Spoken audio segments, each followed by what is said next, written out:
True asceticism springs from the heart through love of God, hope in what He has, and fear of His punishment. When these qualities take root in the heart, it becomes filled with love for God and turns away from worldly concerns. When the heart harbors great fear of God and the fire, one flees to God and loses interest in worldly pursuits. When the heart fills with hope for what God has and the bliss of paradise, the servant becomes detached from this world, which loses all value in his heart. Ibn al-Qayyim, may God have mercy on him, offers beautiful words about asceticism in his book Madarij al-Salikin. He says the Quran is filled with warnings about this world, informing us of its worthlessness, its brief nature, and its transience, while encouraging us toward the hereafter and telling us of its nobility and permanence. When God wishes good for a servant, He establishes in his heart a witness through which he perceives the true reality of this world and the hereafter. A servant's worship of his Lord cannot be complete unless he practices asceticism regarding worldly matters, for asceticism is a sign of a sound heart, of love for God, and desire for what He has. Ibn al-Qayyim mentions that he heard Sheikh al-Islam ibn Taymiyyah say that asceticism is abandoning what does not benefit one in the hereafter, while piety is abandoning what one fears will harm one in the hereafter. Asceticism is higher and more elevated. It means abandoning everything that does not benefit you in the hereafter. As the Prophet, peace and blessings be upon him, said, among the signs of good Islam in a person is abandoning what does not concern him. Imam Ahmad said asceticism has three aspects. The first is abandoning the forbidden, which is the asceticism of common people. This is obligatory asceticism that is required. The second is abandoning excess permissible things, which is the asceticism of the elite. A Muslim should abandon excessive permitted things. Unfortunately, our lives have become entirely devoted to seeking worldly pleasures and indulgences. People's concerns have become consumed with where to have lunch, where to have dinner, where to go out, concerned with appearances and fashions. This has come to occupy people's time, wasting their wealth and time, all for the sake of this world. Asceticism means abandoning excess permissible things that do not benefit you in the hereafter or bring you closer to God. You should partake of these permissible things only to the extent that helps you obey God. Consider how a person living the life of the ascetics will find ample time to occupy himself with beneficial knowledge, righteous deeds, frequent remembrance of God, and recitation of the Quran. But when you ask people why they do not study or memorize the Quran, they say they have no time because they occupy themselves with worldly matters. The third aspect is abandoning what distracts from God, which is the asceticism of the knowledgeable. You leave whatever distracts you from God so that your entire life is for God. What the knowledgeable ones have agreed upon is that asceticism is the heart's journey from the homeland of this world to the stations of the hereafter. This is the reality of asceticism.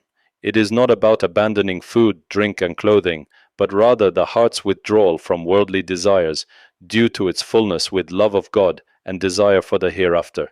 Ibn al-Qayyim says the best asceticism is hidden asceticism. True asceticism is to be ascetic about your asceticism, so you do not display it before people and do not see yourself as having done something great when you abandon this world.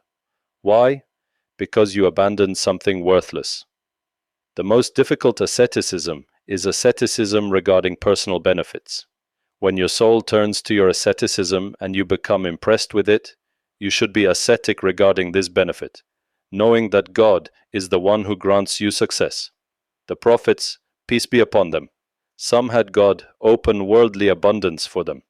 Solomon was given kingship that would not be fitting for anyone after him, yet he was among the ascetics. Our prophet, peace and blessings be upon him, was given a choice between being a prophet king or a servant messenger, and he chose to be a servant messenger. The world came to him through abundant conquests and war spoils, yet he did not change his household furnishings, clothing, or food. He used to give with the generosity of one who does not fear poverty. He did not save anything for the next day. He used to sleep on a mat that left marks on his side. Umar, may God be pleased with him, entered upon him, and when he saw the marks he wept. He saw nothing with the Prophet except a handful of barley. Umar said, O Messenger of God, there are Caesar and Khosrow in gardens and rivers. while you are God's messenger, and the mat has left marks on your side. The Prophet replied, O son of Khattab, are you not pleased that the world is theirs and the hereafter is ours? Al-Nawawi mentioned verses from the Book of God. God Almighty said, the example of the life of this world is but like rain, which we have sent down from the sky, that the plants of the earth absorb, until the earth has taken on its adornment, and is beautified, and its people suppose they have capability over it. Then our command comes to it, by night or by day suddenly, and we make it as a harvest, as if it had not flourished yesterday. This is a parable warning against the world, about the speed of its passing, and that it is deceptive, deceiving people with its adornment, but soon it passes. How long do you enjoy this world, eating and drinking? Then illness comes, old age comes, then death comes afterward, cutting off all of this world and its pleasures. God invites to the home of peace. In contrast to this world which is not safe from diseases and sorrows, there is permanent bliss in paradise. As the Prophet said, when the people of paradise enter paradise, a caller will call out, O people of paradise, you shall be young and never grow old.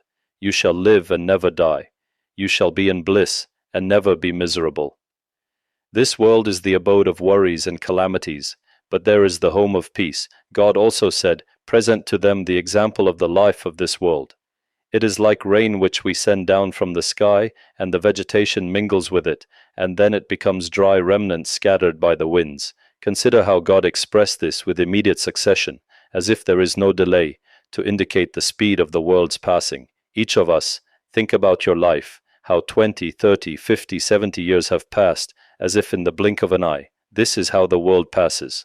Wealth and children are the adornment of the worldly life, but the enduring good deeds are better to your Lord for reward, and better for one's hope. Righteous deeds are what will remain for you. Your prayer, your kindness to your parents, your fasting, your charity, your good treatment of people, your recitation of the Quran, your remembrance of God. This is what will remain for you with God. Everything you did for the sake of this world perishes as if you had not enjoyed anything. Nothing remains except good deeds or bad deeds. This is the best thing the servant can hope for. This is the true future. As for this world, it is transient. We ask God to make us among those who are ascetic regarding the world and desirous of the hereafter.